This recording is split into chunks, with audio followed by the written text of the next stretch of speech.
The atmosphere is more restrained at the Martyrs' Shrine. Reflecting the admiration of the American people for Chinese courage in striving so well to keep the cause of liberty alive here in Taiwan, the President of the United States pays his respects to the heroes of China's struggle for freedom.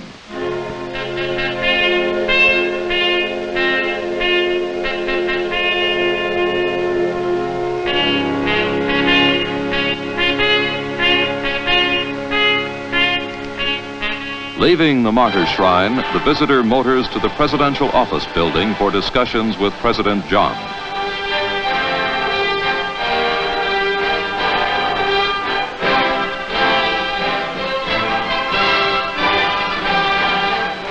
And even as he does, the crowd starts to gather in front of the building.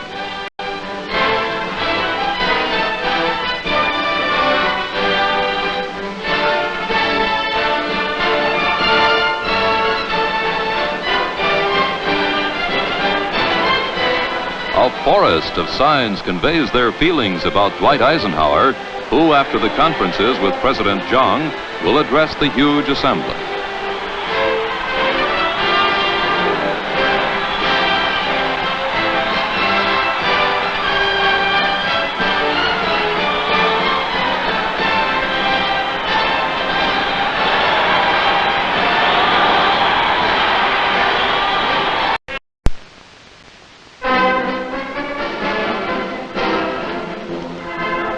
Then from the airport into the city, and a cheering welcome from the citizens of free China.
To the vast crowd, the President stresses that his countrymen are neighbors, looking out on the same Pacific Ocean.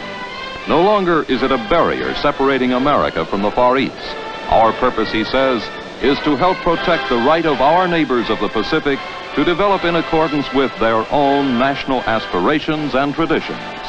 And the development of the Republic of China has been fostered by the adoption of progressive measures. A great economic accomplishment of the past 10 years was your program in land reform. Due to its fair and democratic conception and execution, it has become a model for similar reforms in other lands.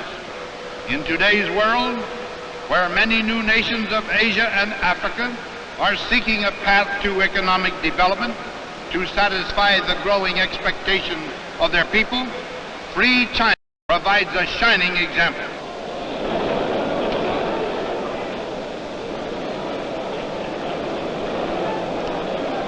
Confronted with a harsh example of the communist way on the mainland, free China, he says, is in a position to show how a nation can advance the well-being of its people without sacrificing its most valued traditions. Your success in this field can sustain and guarantee your secure standing in the community of nations. and it will become, for your own fellow countrymen on the mainland, an ever more insistent refutation of the false communist thesis that modern economic development can be purchased only at the price of freedom.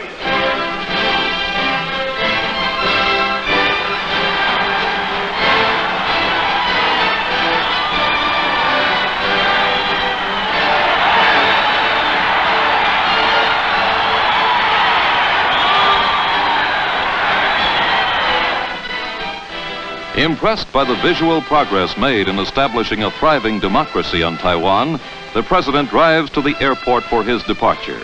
Expressing his thanks for the extraordinarily kind hospitality, Dwight Eisenhower boards, inspired with the vigor and initiative of the leaders and people of free China.